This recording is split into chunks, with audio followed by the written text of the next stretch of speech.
Today is Wednesday. It is March 23rd, 2022. Good morning. The time is around 7 in the morning. So obviously I haven't slept yet. I just had my shift from 9 p.m. to 6 a.m. So what are we doing here today? It's not Halloween, but there's a reason why we chose this location. So before we move further, we are doing this video of my Yamaha Nmax version 2, aka mcSin, because I just realized he just turned a year recently. So may isang taon na siya sa akin. And because of that, I decided to make an update video on na yung mga naging development ni mcSin. Also, I just realized may isang taon na rin pala na hindi ko pa naididikit itong what do you call this? RF sticker. Okay. So I'm gonna make a separate video on how to install this RF sticker for our scooters, particularly my Yamaha Nmax version 2. Alright, so going back. Ayan, so I got my Yamaha Nmax version 2 about a year ago, between I think February or March. And between those dates up to now, marami na siyang naging pagbabago. I have installed different parts to, improve it or to enhance it. If you take a closer look, wala siyang masyadong bagloloy kasi I'm not that kind of guy. I'm not the type of person who kung ano ng bagloloy ang kinakabit. So I'm actually using a tripod right now para it's easier for me to make the video stable. Ayan, may mga passerby na motorsiklo, so medyo maingay, pasensya na po kayo. So the update that I'll be giving you is in random, the way how I remember it, okay? So let me show you what we have right here. I'll be holding the phone right now. Ayan si mcSin. Okay. Now if I remember it correctly, the first upgrade I have is my mini driving lights. Ayan. And the brand that I'm using is LAZX. I don't know how they pronounce it, pero it's an LAZX brand. Meron siyang high beam and low beam. Alright. At kapag meron kang mini driving light, it also makes sense na you have a switch for it. And right here's the switch, which is a Domino brand switch. Previously it was located here, pero I took it off. I'll explain later why. So part of the other upgrade that I have would be the floorings of mcSin. Dati ibang brand yung nakakabit, alright, but this time I changed it to a Black Diamond brand floorboards. It's actually CNC alloy with a mixture of rubber. It looks premium, maganda siya, although I noticed na nagtatarnish na siya. You see that? It's supposed to be black, pero for some reason parang nagtatarnish na siya. Pero looks aside, maganda yung performance niya kasi nga may grip siya dito, tsaka meron siyang ganito na parang carbon fiber-ish look na side guard, whatever you want to call it.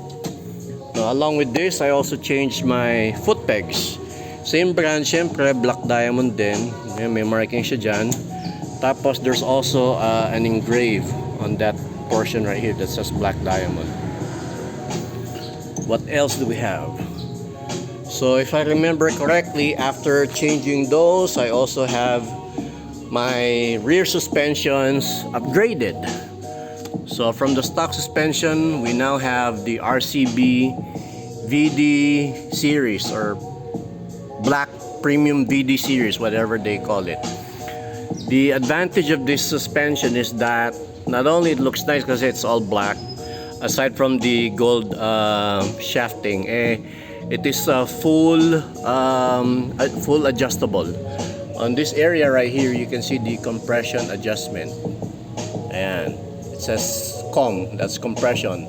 That's your compression adjustment. And over here at the bottom, that would be your rebound. Ayan, yan yung rebound niya. And syempre, yung pinaka-basic is the preload adjustment. So kapag ito ay binaba natin, magiging matigas or stiff yung springs. At kapag umangat naman siya, medyo magiging malambot yung springs. So when I bought this, it comes with two different springs. Meron stiff at meron soft. So this one, I have installed the, I'm not sure kung ito yung soft or stiff, pero that's what I have right now. So that's the right driver side, and of course the left driver side. Ito lang, medyo na ano na yung sticker niya, yung decal, kasi nga pag nagpe-pressure washer ako napipeel off siya. Pero okay lang yan kung matanggal yan, kasi naka-emboss naman yung branding niya na RCB. So dahil naka-upgrade na tayo sa rear suspension, dapat pati yung front suspension. My front suspension is not an aftermarket, pero it's been repacked by Set by Dubs or Dino Jeff. So shoutout pala sa tropa natin sa shop, kila paring Jeff, paring Daboy at kay paring Nato. Sila ang nag-repack nitong aking front suspension. I think the oil that we use is rock oil, if I'm not mistaken. So maganda, I think it's made in Germany or Europe. So European country made yung ano, langis maganda siya. What else? Okay, let's move back to the rear portion of mcSin. You can probably notice na iba na rin yung aking radiator. So that is our BRD racing. Well, racing BRD radiator. Hindi siya halata kasi nakakabit pa rin tong cover niya. Tapos you'll see that blue right there. That will be our Samco hoses. Okay? Hope you guys can see that. Ayan. So most of my hoses are now Samco branded hose. So pinalitan natin yan. Tapos I remember we also have replaced the electrical wirings or the high tension wire. From stock we replaced it with WF high tension wire. Tapos I also changed some of the wires for the coil, yung accent wires. I don't know if you guys have heard of it, accent wire. So maganda siya.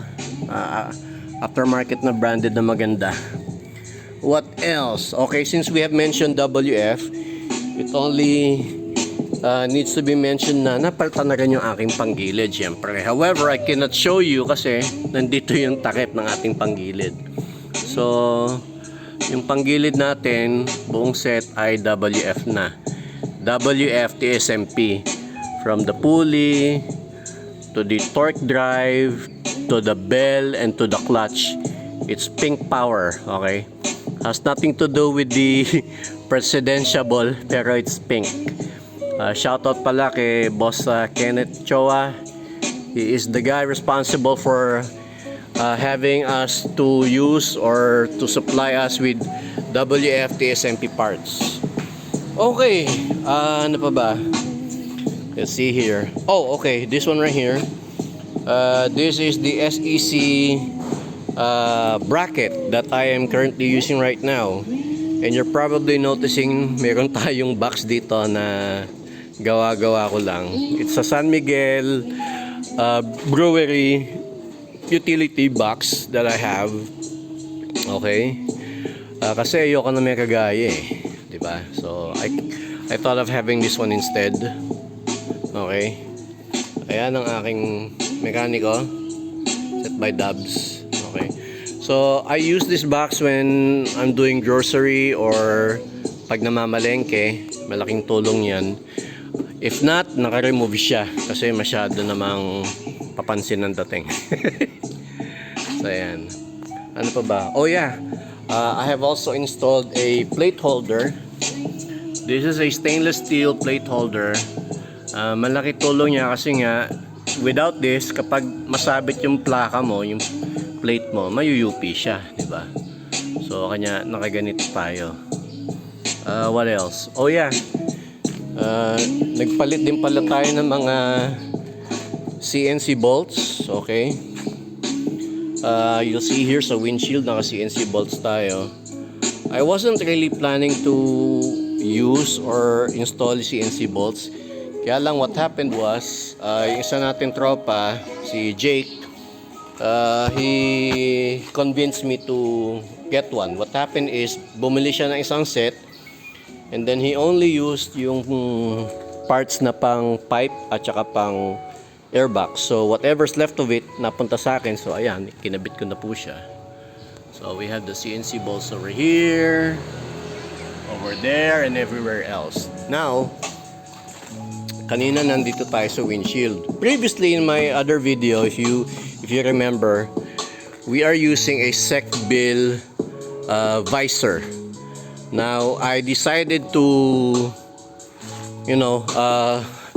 install back my stock wind visor or windshield pala, no. Na-convince ako nung tropa nga natin si Jake na stock na lang kabit natin. So previously naka-sec build tayo na windshield, tapos meron tayong stainless steel brackets, and at the same time yung common na side mirror na dito nakakabit. So I took that away and I reinstalled my stock windshield. And some of the few new upgrades that I have is eto nga, yung braking system natin. Oh, by the way, ito pala, nag-install din ako ng cellphone holder. Before, naka-Moto Wolf ako na dito nakakabit. Okay? Tapos yung wala nga akong side mirror dahil doon nakakabit yung side mirror. So ayan, ano tayo ngayon, MHR na side mirror, if you guys can see that. Ayan, MHR, right driver side and the left driver side. And then yun nga, because we value braking so much, lalo na nakapanggilid na tayo, naka ECU na rin pala ako na eraser. Hindi natin makikita kasi nasa loob yun, nandito siya yung eraser na ECU. Nag-upgrade na rin po tayo ng aking brakes. Okay, so we now have a 4-pot piston, or I don't know how you call it. This is a Brembo 4-pot caliper. Okay, Brembo on the front and Brembo rin sa rear, syempre, diba? And with that, we are using the TDR racing braided hoses. Ayaw niya mag-zoom. Pakita ko na lang yung dito po sa front para mas makita natin lahat. Ayan. So ayan, TDR racing hose. Ayan. Ito, kay paring Daboy to, pinahiram niya lang sa akin.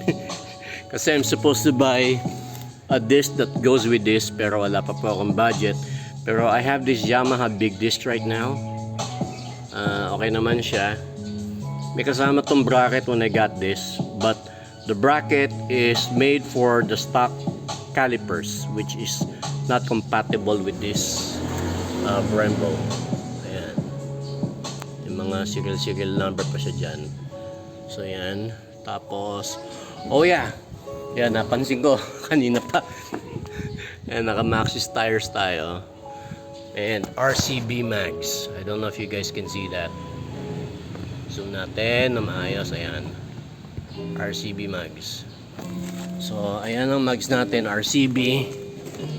Tapos I also have the RCB tire valve, which is over here, kulay white.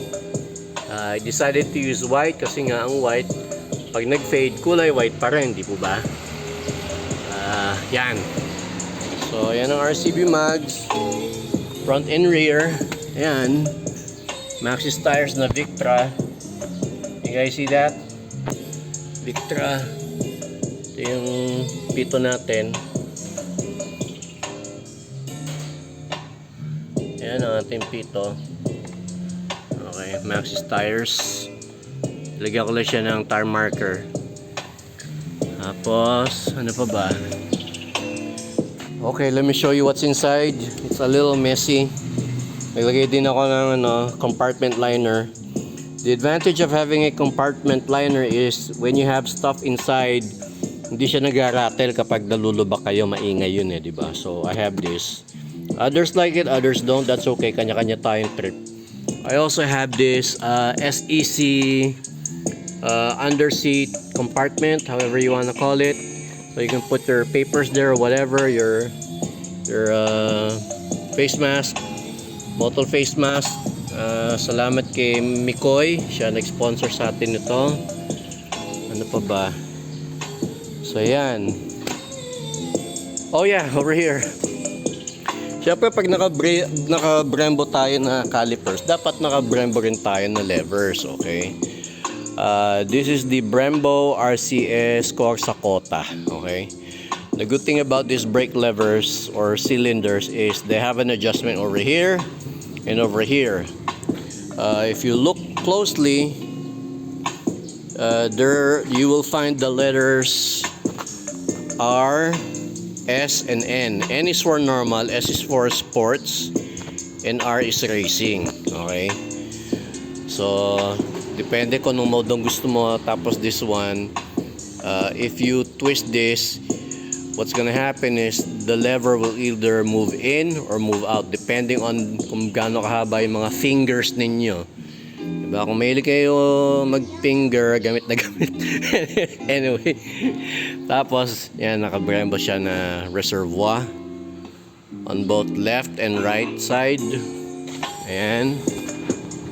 Yan sila. Zoom lang natin. Kita nyo siguro ang pangit nito, no? Hanggang ngayon hindi ko pa pala napapalitan to. We're gonna have to change that, alright? Hindi ko na siguro maharap kasi I've been busy lately. So, yun nga, previously I have this switch on this side. Ay, hindi. Oh, this side. Tapos yung ano ko yata, Moto Wolf na phone holder nandito eh. Ay, ayoko na maraming burloloy. So, I decided to make it look clean. Na-influensyahan tayo ni Jake. Salamat sa kanyang magandang influence. So, I got this this side mirror. Tapos, I decided to, hide the switches. Ayan. Oh, and ito yung pinakahuli kong upgrade pala. Yung RCB or Racing Boy na handle grips. Okay. Yung iba, siguro di nila trip yung mga ganyan. Pero kanya-kanya nga tayong trip. Go ahead and laugh at me if you want, if that makes you happy. Pero happy naman ako dito sa RCB grips kasi marami na rin akong parts na nakabit na RCB brand. Yung nga, we have the RCB mags, we have the RCB suspension, yung tire valve natin, at yun nga, yung ano yun? Dito na ako yung ating handle grips, RCB yan. Okay. What else do I have to show you? Ayan, syempre nga pala, naka-TSMP tayo na exhaust. Okay. Again, shout out to Kenneth Chowa. So, nagme-maintain po ng aking Yamaha Nmax version 2, aka si mcSin, ay walang iba kundi si Paring the Boy, si Set by Dubs. Now, if you guys have scooters, could be T-Max, Nmax, Aerox, Vespas, whatever, drop by sa shop, okay? I'll probably put the link down below the description para you can bring your scooters para pwede nilang set up or tune however you want it, okay? So, ikutan lang natin si mcSin one more time. Medyo pinapawisan na po ako eh. Okay. Ayan siya. Ayan siya, oh. Diba? Simple lang. Di masyado maburloloy. Ayoko ng burloloy. Oh, by the way, teka lang, pause ko po. Lalagay ko sa tripod, Okay, so nasa tripod na yung ating cellphone.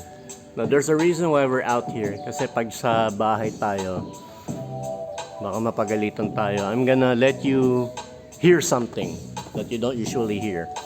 Malalaman nyo na si mcSin ang dumaan kapag narinig ito. Get ready.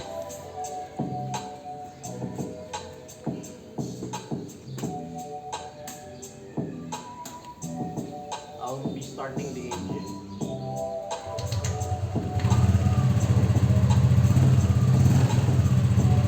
Ito si mcSin, listen.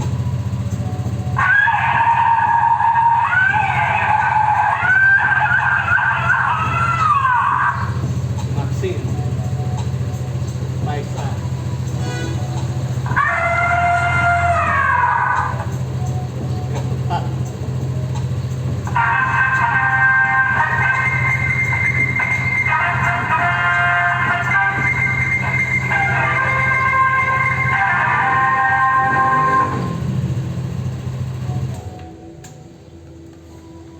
Now you know, now you hear.